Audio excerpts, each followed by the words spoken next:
সালাতকে ছেড়ে দেওয়া। যখন মানুষ সালাত ছেড়ে দিবে তখন তার পক্ষে সব কাজ করা সম্ভব। যখন মানুষ নামাজ ছেড়ে দিবে তখন তার পক্ষে সব কাজ করা সম্ভব। যখন মানুষ নামাজ ছেড়ে দিবে তখন তার পক্ষে জেনা করা সম্ভব। যখন মানুষ নামাজ ছেড়ে দিবে তখন তার পক্ষে বিড়ি গুলগুটকা সিগারেট পান করা সম্ভব। যখন মানুষ সালাত ছেড়ে দিবে তখন তার পক্ষে পিতা মাতার সাথে খারাপ আচরণ গালি দেওয়া সম্ভব।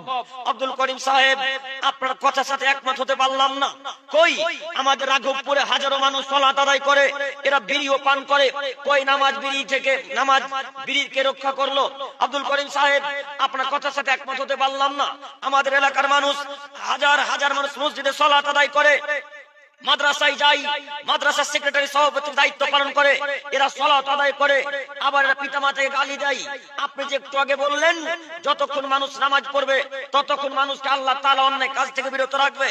সম্মানিত উপস্থিতি, একটু আমার দিকে চেয়ে থাকেন।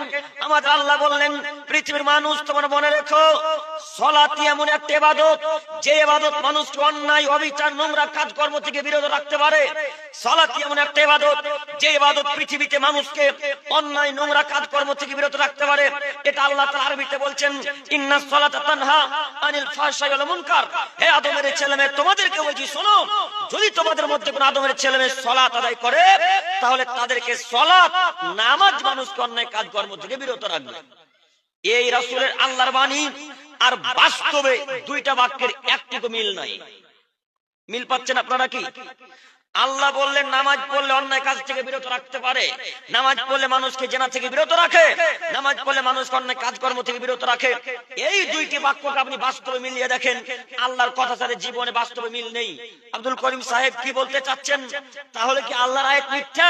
নাউযুবিল্লাহি মিন যালিক। জি না, আমি আল্লাহর আয়াতকে মিথ্যা বলতে আসিনি। আল্লাহর আয়াত 100% সত্য, এর মিথ্যা হওয়ার কোনো সম্ভাবনা নেই। আমি বলতে চাচ্ছি, আপনার আব্বা নামাজও পড়ে, আপনার মাকে গালিও দেয়। বলেন দেখি আপনার বাপের নামাজ কাজ করলো কিনা? কথা আপনারা বুঝতে পারেননি। একটু আগে আল্লাহ বললেন নামাজ কি মানুষকে অন্যায় কাজকর্ম থেকে, শয়তানি কর্ম থেকে, নোংরা কাজকর্ম থেকে বিরত রাখে। কে বিরত রাখে? নামাজ। আল্লাহ তো রাখে, আল্লাহ নামাজকে এখানে ব্যবহার করেছেন, সালাতকে। তো আমাদের মধ্যে হাজার মানুষ আছে যারা সালাত আদায় করে আবার মাকে গালিও দেয়। রাঘবপুরে না এরকম মানুষ আছে? হাজারো মানুষ সালাত আদায় করে, আবার যখন মাঠে চাষ করে তখন জমির আলটাকে কাটতে কাটতে কাটতে কাটতে কাটতে জালি আঙুলে গিয়ে ঠেকায়। জমির আল কাটে না আপনাদের এলাকার মানুষ? তাহলে কই মানুষ অন্যায় কাজ থেকে সালাত বিরত রাখতে পারলো? কই পারলো? আপনার বাপের পকেটে এখন চেক করেন, আপনার বাপের পকেটে বিড়ি গুলগুটকা কিছু না কিছু পাবেন, কথাই চূড়ান্ত। আপনার বাপ 5 ওয়াক্ত সালাত আদায় করে, বলেন আপনার বাপ নামাজ পড়লো, তো নামাজ কই বিড়ি থেকে দূরে রাখতে পারলো নামাজ? কথা বুঝতে পারেননি মনে হয়। কথা কি আমার বুঝতে পারছেন? যদি নামাজ অন্যায় কাজ থেকে বিরত রাখতেই পারে তাহলে মানুষ স্ত্রীকে গালি দেয় কি হিসাবে? ভাইয়ের জমি আত্মসাৎ করে কি হিসাবে? এমএলএ, এমপি, মন্ত্রী, চেয়ারম্যান, যারা সেক্রেটারি দায়িত্বশীল মানুষ তারা টাকা আত্মসাৎ করে কি হিসাবে? যারা দায়িত্বশীল ব্যক্তি তারা নামাজে পড়ে আবার টাকাও চুরি করে। তার মানে বোঝা যাচ্ছে এরা প্রকৃতভাবে নামাজ পড়ে না, এরা আল্লাহকে খুশি করার জন্য সালাত আদায় করে না। তাই তারা শয়তান থেকে দূরে থাকতে পারে না, তাই তারা অন্যায় কাজ থেকে বিরত থাকতে পারে না। যদি আসলে আল্লাহকে খুশি করার জন্য সালাত আদায় করতো তাহলে নিশ্চিত সালাত অন্যায় কাজ থেকে মানুষকে বিরত রাখতে পারতো। সম্মানিত মুরব্বী সাহেব, কথা খারাপ নিয়েন না, আমি আপনার ছেলের মতো আপনাকে আমি বলতে চাচ্ছি, আপনি সালাত আদায় করতে শুধু একটাই কারণ, আজকে আপনার বয়স হয়ে গেছে 70 বছর, আজকে আপনার বয়স হয়ে গেছে 65 বছর, 55 বছর। রাঘবপুরের মানুষ খারাপ বলবে তাই নামাজ পড়ছেন। রাঘবপুরের মানুষ বলবে, রে আব্দুর রহমানের বাপের বয়স 65 হয়ে গেল, তারপর আব্দুর রহমানের বাপ সালাত আদায় করলো না রে। এই ভয়ে আপনি সালাত আদায় করেন, আপনি আল্লাহকে খুশি করার জন্য নামাজ পড়েন না। তাই আপনাকে নামাজ অন্যায় কাজ থেকে বিরত রাখে না।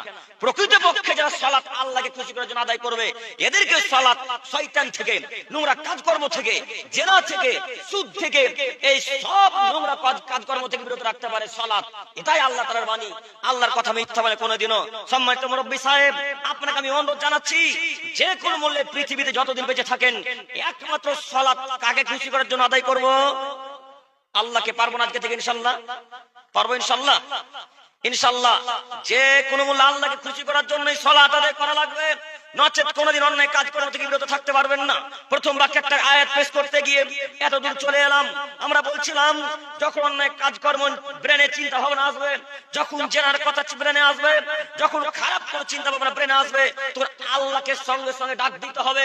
এই কথা আল্লাহ তাআলা হুবহু কোরআন মাজিদের মধ্যে পেশ করে বলছেন, হে আদমের ছেলে মেয়ে শোনো, ওয়া ইম্মা ইয়ানাযাগান্নাকা মিনাশ শাইতানি নাসগুন, পৃথিবীর আদমের ছেলে মেয়ে যখন তোমাদের ব্রেনে নোংরা চিন্তা ভাবনা আসবে, যখন তোমাদের ব্রেনে খারাপ চিন্তা ভাবনা আসবে, ফাস্তাইদ বিল্লাহ, আমাকে আল্লাহকে সঙ্গে সঙ্গে বলো, আল্লাহ তোমার দরবারে ভিক্ষা চাইছি এই অন্যায় কাজকর্ম থেকে যেন বিরত থাকতে পারি। আল্লাহ তোমার দরবারে ভিক্ষা চাইছি যেন আমরা শয়তানি কর্ম থেকে বিরত থাকতে পারি। কথা আল্লাহ বলছেন, ইন্নাহু হুয়াস সামিউল আলিম, আমি আল্লাহ তাআলা সবকিছু অবগত, তোমরা যা কিছু করো না কেন। আল্লাহ বলছেন আমি তো সবকিছু জানি, তোমরা যা কিছু করো। ও যুবক ভাই, এই আপনি একটু দেখেন তো, ওই যে বাপের চোখকে আড়াল করে দিয়ে গতকালকে রায়গঞ্জ থেকে ফিস্ট করে রান্না বান্নার আয়োজন করলেন জানুয়ারি মাসকে উপলক্ষ করে, আল্লাহ এটা দেখেনি মনে হয়? দেখেনি না? দেখেনি? ওটা কে বললো? ছেলেটা হাত তোলো তো তুমি ভাই, কে বললো? আচ্ছা, যদি না দেখে থাকে তুমি আবার যেই ওরাই করেছে, ঠিক আছে? জি, সম্মানিত মুরব্বী সাহেব, বলছিলাম অন্ধকারে যে কর্ম করবেন করেন না কেন, প্রকাশ্যে যে কাজ করবেন করেন না কেন, আল্লাহ কি এগুলো দেখতে পায় না? পাই তো। আল্লাহ বলছে ইন্নাহু আলিমুম বিযাতিস সুদূর, হে পৃথিবীর মানুষ, তোমাদের অন্তরে কি কথা হচ্ছে না হচ্ছে আমি আল্লাহ সেটাও বলে দিতে পারি। এই যুবক শোনো, তুমি যে বেটা বললে আল্লাহ দেখেনি, তুমি অন্তরে কি পরিকল্পনা করছো সেটা আল্লাহ জানে। তোমার বিদ্যাকে মাটির তলে পুঁতে দিতেছি, বেটা তুমি কি হিসাব করেছো? তোমাকে মূল্যায়ন করে না আমি, তুমি হাদিস করে অপমান করতেছো, তোমার বিদ্যাকে আর মাটির তলে পুঁততে এসেছি, তাকে উপরে তোমার বিদ্যার মূল্যায়ন করি না, তুমি কি হিসাব পেয়েছো? আল্লাহ তোমার সব কথা বুঝতে পারে। তুমি রায়গঞ্জে যার হাত ধরে ঘুরেছো, তুমি রায়গঞ্জে যে মেয়ের কাছে ঘুরেছো, সেই সব কথা আল্লাহ করে সেদিন কিয়ামতের মাঠে এই আকারে পেপার পত্রিকা যেমন দেখতে পান, মোবাইলে যেমন দেখতে পান, ঠিক ওইভাবে জল জল করে আল্লাহ দেখাবে। এই বাক্য দেখার জন্য প্রস্তুতি গ্রহণ করেছে গো, ভিডিও আকারে আল্লাহ দেখাবে। যুবক তোমাকে বলি, বাপের চোখে ফাঁকি দেওয়া যায়, আলেমদের চোখে ফাঁকি দেওয়া যায়, মানুষের চোখে ফাঁকি দেওয়া যায়, মায়ের চোখে ফাঁকি দেওয়া যায়, কিন্তু আল্লাহর চোখে ফাঁকি দেওয়া যায় না। তুমি বেটা ফাঁকি দিয়েছো পিতা মাতাকে, তাই বলে মনে করছো আমরা ফাঁকি দিয়েছি? না, আমরা ফাঁকি দিতে আসিনি, জাতিকে ফাঁকি দিনি, ইনশাআল্লাহ দেবও না যতদিন বেঁচে আছি। মনে রাখো যুবক, ওই যে তুমি ফিস্টি রান্না বান্নার আয়োজন করলে, বলো তুমি কাপুরুষ, এটা তোমার নীতি, মুহাম্মদ সাল্লাল্লাহু আলাইহি ওয়াসাল্লাম নীতি না ইহুদি খ্রিস্টানদের নীতি? বলো। তোমাকে একটু আগে বললাম শয়তানি কর্ম থেকে বিরত থাকতে, তুমি শয়তানি কর্ম থেকে কিভাবে বিরত থাকবে? তোমার আর 5টা বন্ধু ভালো ছিল, তুমি কাপুরুষ ছেলেটাকে নষ্ট করেছো। তুমি বলেছো সব প্রথম জানুয়ারি আজকে রান্না বান্না করতে হবে, কে বলেছে রান্না করতে হয় না? তোমার কারণে তোমার বন্ধু খারাপ হয়েছে। যুবক তোমাকে বলে যাচ্ছি, তুমি ইহুদিদের সাথে সম্পর্ক রেখো না, খ্রিস্টানদের সাথে সম্পর্ক রেখো না। তুমি যদি ইহুদি খ্রিস্টানদের সাথে সম্পর্ক রেখো, তুমি মনে রেখো ইহুদি খ্রিস্টান জাহান্নামে যাবে যেমন, তুমিও জাহান্নামে যাবে তেমন। শয়তান জান্নাতে যেতে পারে না, ইহুদিও জান্নাতে যেতে পারে না, খ্রিস্টানও জান্নাতে যাবে না যতদিন পর্যন্ত মুসলিম না হয়েছে। অতএব যত মানুষ তা নীতি গ্রহণ করবে, এরাও তাদের সাথে থাকবে। সম্মানিত মুরব্বী সাহেব, আপনাকে বলি, আপনার ছেলে আপনাকে ফাঁকি দিয়েছে, এটা হতে পারে। আরো একটা কথা হতে পারে, আপনি ছেলেকে রান্না বান্না করার জন্য 500 টাকা নিজ হাতে তুলে দিয়েছেন। আপনার ছেলেটার বয়স আজকে 12 বছর, ওই ছেলেটা 500 টাকা কোথায় পেল? যে কথা মানে আপনারা বুঝতে পারেন না আমার নাকি? আপনার ছেলেটা যে ওই বোতল বাড়ির মোড়ে গান বাজনা বাজাচ্ছিল কিছুক্ষণ আগে, এই ছেলেটার ডিজে বক্স ভাড়ার টাকা কোথায় পেলেন? বয়স আজকে 12 বছর 13 বছর। কি রাজমিস্ত্রি কাজ করে নাকি? কি চাকরি করে? কি স্কুল কলেজ বিশ্ববিদ্যালয়ে পড়ায়? এই ছেলেটার ছাত্র মানুষ, এই ছেলেটা টাকা পেল কে হিসাবে?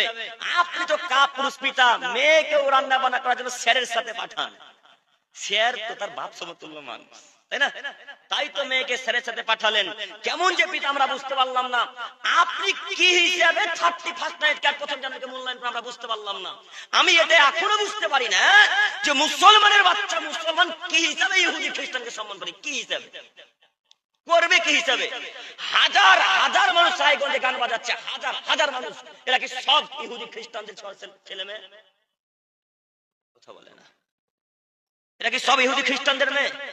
সব ইহুদিদের ছেলে? অসম্ভব, কখনো নয়।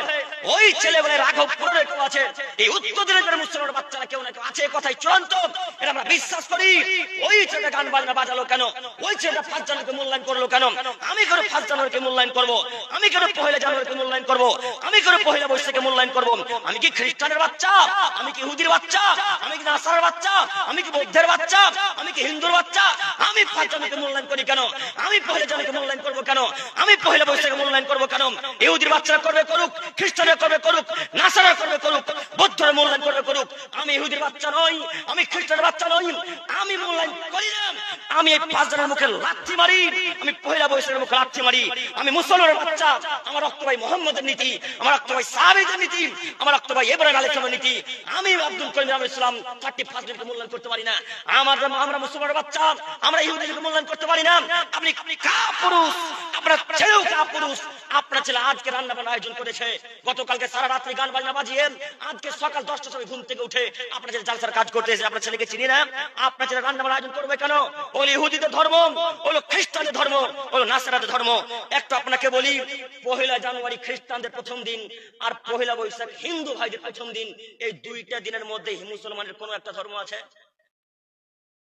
জি চাচারা কথা বুঝতে পারেন না? 1 জানুয়ারি কাদের ধর্ম, কাদের দিন? খ্রিস্টানদের দিন।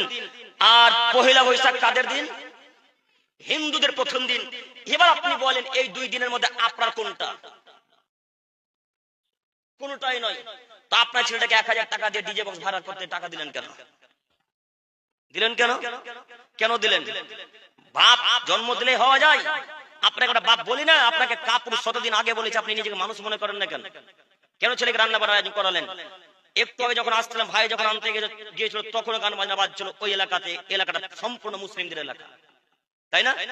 বোতলবাড়ি মুসলিমদের এলাকা নয়? সব মুসলমান বাচ্চারা, আহলে হাদিসের বাচ্চারা বসবাস করে।